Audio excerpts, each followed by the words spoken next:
that, especially as a very diverse community and very open-minded community and very active community, should completely be put on the forefront of what we should be doing. We should be embracing charitable ideas. We shouldn't be so divisive all the time. We should try to come together. The power of positive thinking.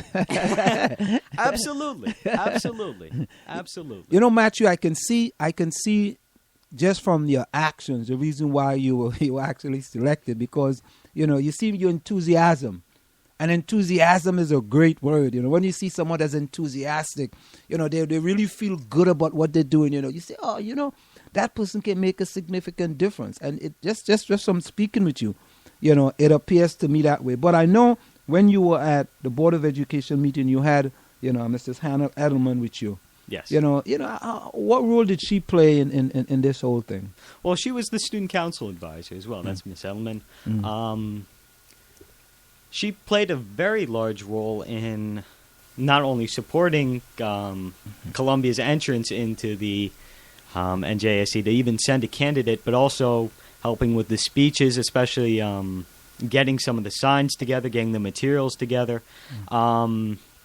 You know, also one of the things that we do a lot of good things through student council. We did the GOAT project, which was run by the now sophomore class, and we did a bunch of great things down in Haiti with that. And you did stuff in Haiti as well?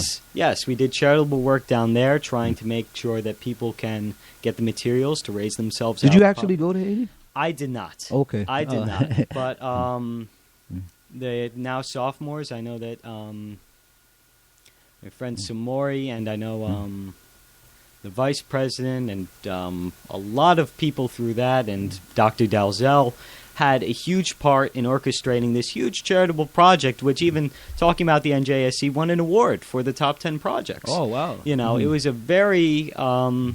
it was just a great thing that they did, and it's a great thing that wasn't advertised a lot. You know, there was, I believe, a poster in Columbia at one point about fundraising for the GOAT project. I believe it was on the announcements. But these are the kinds of things that we should be pushing, you know, the GOAT project and stuff like that.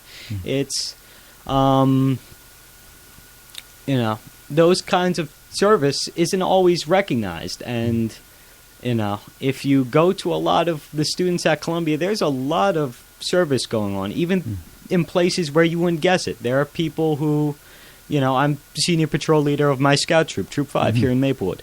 And there's a lot of service going on there from people from all walks of life. There are some people who are on ultimate frisbee. There are people who are on fencing. There are people who have never done a sport in their life and do marching band. And they all come together through all these organizations to do this great work, which isn't always publicized, and that's a shame to me. You know, and I think that is something that we want to start here, and we actually started with you, is that, you know, we want to highlight a lot of the positive things that are going on at Columbia High School, and maybe you can be instrumental in that as well.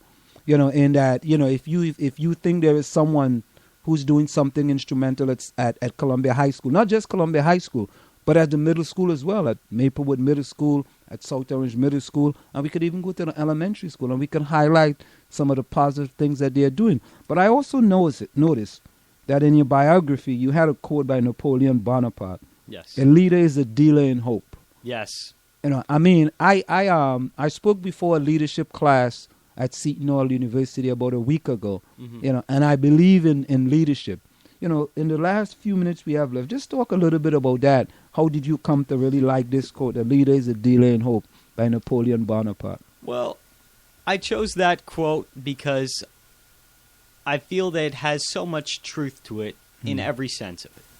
In the sense that leaders are not the people who lay down and succumb to the situation. Right. Even if the situation is bad, even if it is a situation where you know that you might lose, you are willing to stand up and you are willing to say to whoever's with you that we're going to give it the best that we have, that we're going to continue to hope.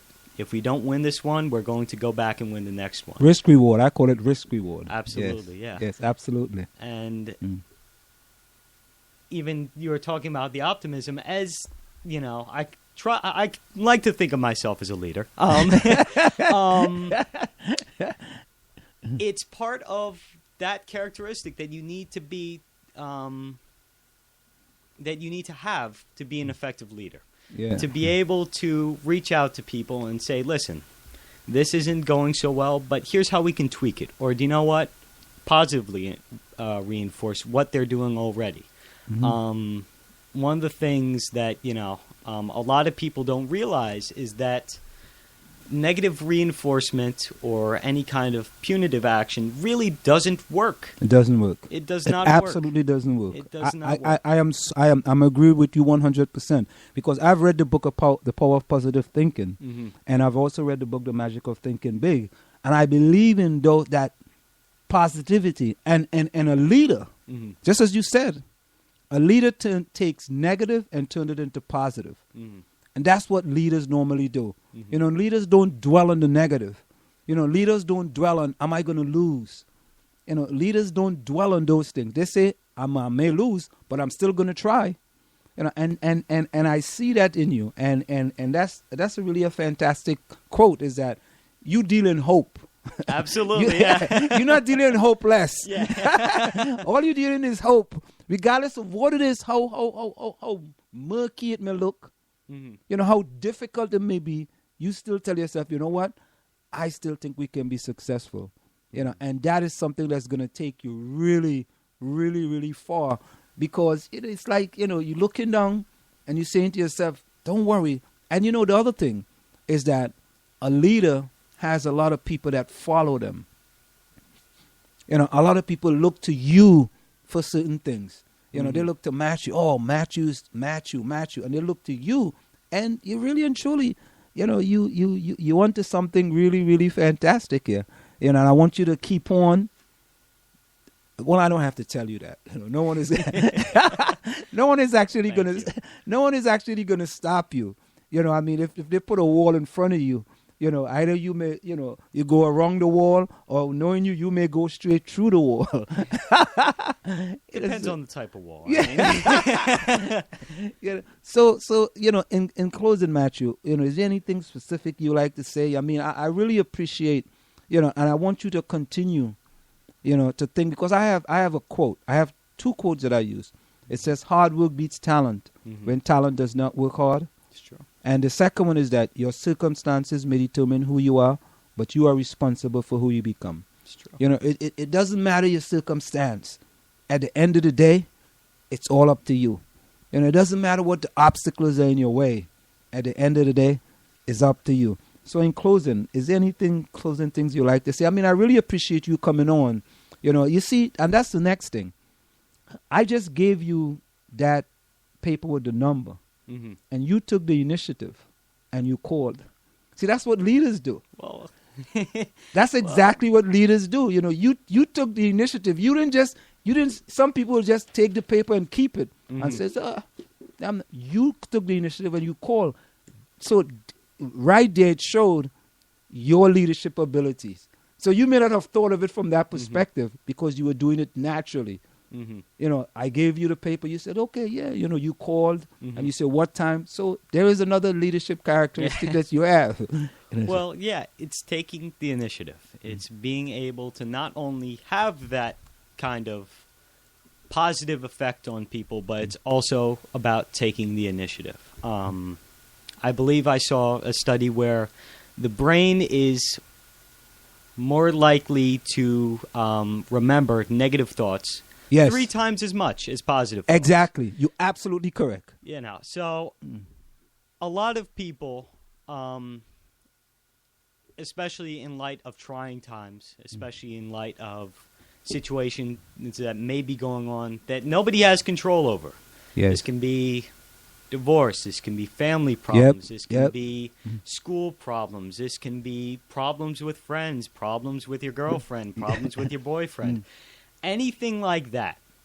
And they can look down on it and say, this really stinks. This is not where I want to be.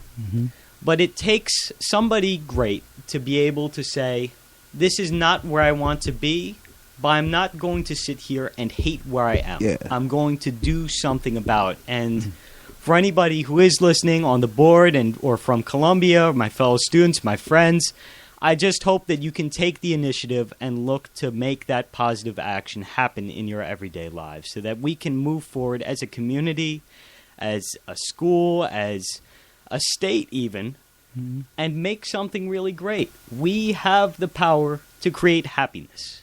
So why wouldn't we? You know, Matthew, that's well said. I must say, absolutely, positively, 250% well said. At the end of the day, you can decide whether you're going to be happy or whether you're going to be sad. A lot of people choose to be sad. Mm-hmm. They make that, they make in your own mind, they choose to be sad. Because it's not always the easiest choice to try to be happy, to try to change your situation. Yeah. You know, you're absolutely so correct. And because that's something, what you're talking about there is something that I do all the time, is that I don't dwell on the negatives. The negatives does nothing for you. But it's a process that has to be learned, though. Some people just can't wake up and just think positive. It's true. You know, people more think about the negative. The negative consume you. It's like, for example, we know it's and here is another thing too, Matthew, which is excellent. You know, the snow outside didn't stop you from coming. That is another aspect of leaders. The snow did not stop you from coming to the interview. You may not have think about it from that perspective. You was just doing it naturally. That's your normal behavior. But another person might have said, you know what? And Sam, it's snowing outside. You know, it's kind of slippery. I can't make it tonight. Let's cancel and put it on another night. You didn't do that. That is also leadership. You know, so you lead by example. You know, so you may not have thought about that. You know, but as we having this discussion now, that rings true to show that, you know, Matthew is saying, look, I have a commitment. I committed. Mm-hmm. Right? So I'm going to go through the commitment. Once it's something legal and it's not illegal, I'm going to go through the commitment.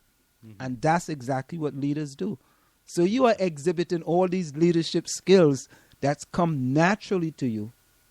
You know, and unless someone says to you, yeah, Matthew, that's leadership skills there. So, you know, Matthew, it's really been a pleasure. It's really been a pleasure.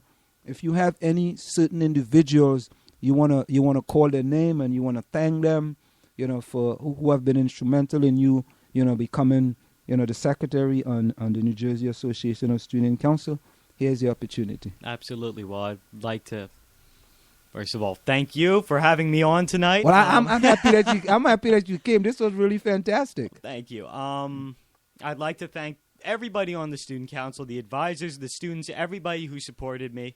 I'd like to thank the NJASC for giving me the opportunity to be on the board, to lead, to do what I love to do. And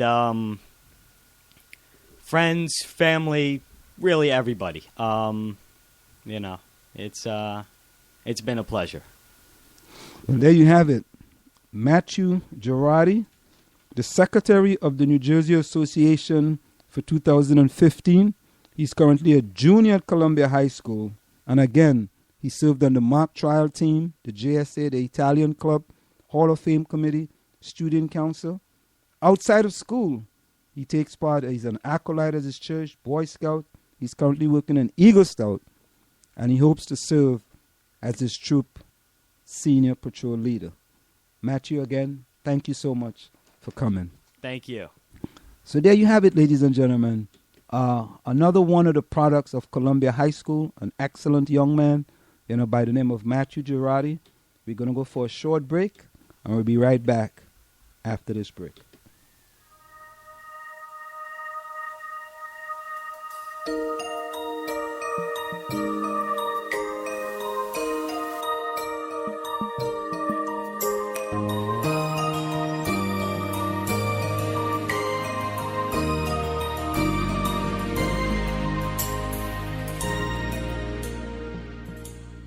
Lift every voice and sing till earth and heaven ring, ring with the harmonies of living.